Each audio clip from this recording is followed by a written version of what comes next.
My name is Anna. I am 23 years old. I live in a small city called Riverdale with my father and my younger sister. I work in a small coffee shop in the city center. I like my job because I love meeting people and making coffee. But one morning something very strange happened. It was a cold, rainy morning in October.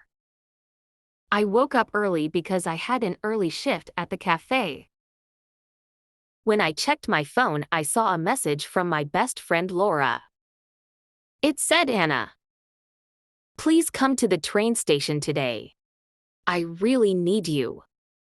11 o'clock a.m. platform 4. I didn't understand why did Laura want me to go to the train station. She didn't say anything else. I called her but her phone was switched off. I looked at the clock, it was already 9 o'clock a.m. I only had 2 hours to get ready. I put on my favorite jeans, a warm blue sweater and my black boots. I grabbed my raincoat and my small black umbrella. My dad was making breakfast. I told him, "Dad, I have to go to the train station. Laura needs my help." He looked worried. "Be careful, Anna. Call me if you need anything," he said. Outside the rain was falling heavily. I walked to the bus stop. The bus was crowded with people going to work. I stood near the door and watched the foggy windows and the city streets passing by. After 30 minutes, I reached the train station. It was big and full of people. Everyone was rushing with bags and suitcases. I looked for platform 4, but the signs were not clear. It took me 10 minutes to find it. When I reached, Laura was not there. I waited 10 minutes, then 15. Then 20. Still no Laura. I felt worried and confused. Then I saw a young boy sitting alone on a bench. He looked sad. I walked to him and said, "Hey, are you okay?" He looked up. His eyes were red like he had been crying. "I lost my ticket," he said softly. "I don't know how to go home." I sat beside him. "My name is Anna. Maybe I can help you. What's your name?" He said his name was Tommy. He told me he was visiting his grandmother, but he dropped his ticket somewhere. He was scared to call his mom. I gave him a small chocolate from my bag and said, "Don't worry, we'll find a way." Just then my phone rang. It was Laura. I answered quickly. "Laura, where are you?" Her voice was shaking. "Anna, where are you?" She said, "I'm at platform 4. Waiting for you," I said.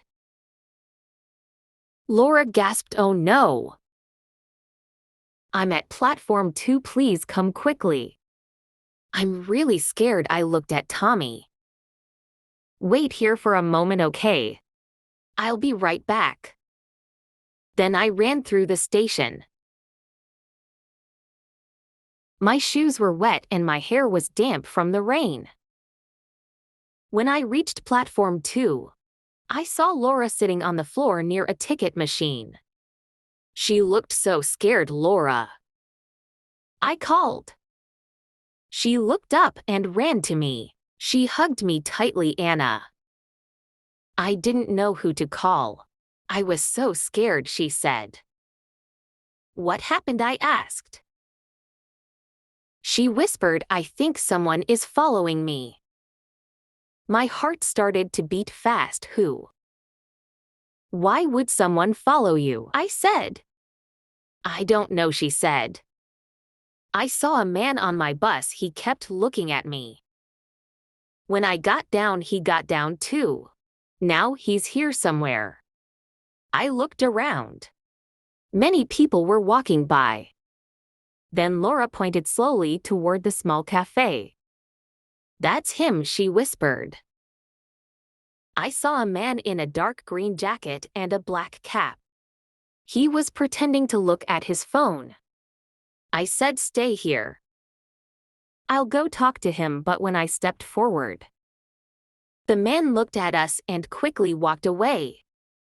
We watched him disappear into the crowd. Laura said, "Do you believe me now?" I nodded yes. "Let's go tell the station security."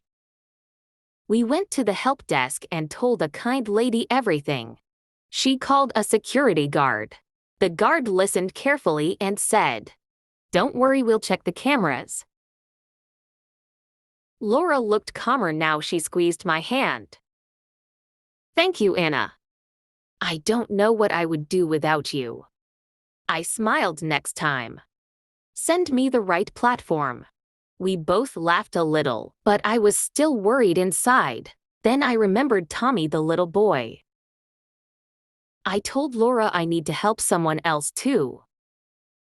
We went back to platform 4 and found Tommy still sitting there, with his small bag. Laura sat beside him while I went to the ticket counter. I told the lady what happened. She said she would call Tommy's mother. When his mom arrived, she hugged Tommy tightly. She thanked us again and again. I felt warm inside. It felt good to help. When we left the station, it was still raining. Laura and I shared my umbrella and walked to a small cafe nearby. We sat and drank tea. Laura told me she thought the man might be her old boyfriend. He was angry when she left him. I said, "Don't worry. You're safe now if he tries again. We'll call the police." Laura smiled weakly. "You're my best friend, Anna." I said, "Always." After tea, we took a taxi home. I felt tired but strong. So many things had happened in one day. When I reached home, my dad and sister were waiting. They hugged me tightly. I told them everything. Dad said, "You are my brave girl." My sister said, "I want to be like you one day." That night, I couldn't sleep well. My mind was full of thoughts. But I knew one thing: I was not alone. I had my family, I had my best friend. And I had a kind heart that liked to help people. A week later, I was making coffee at the shop when someone called my name. I turned and saw Tommy and his mother. They brought me a box of homemade cookies. They said, "Thank you for helping us." I felt so happy that day. I understood something important. Sometimes scary things happen, but if we stay brave and kind, we can face anything together. Have you ever helped someone in need? Tell me in the comments.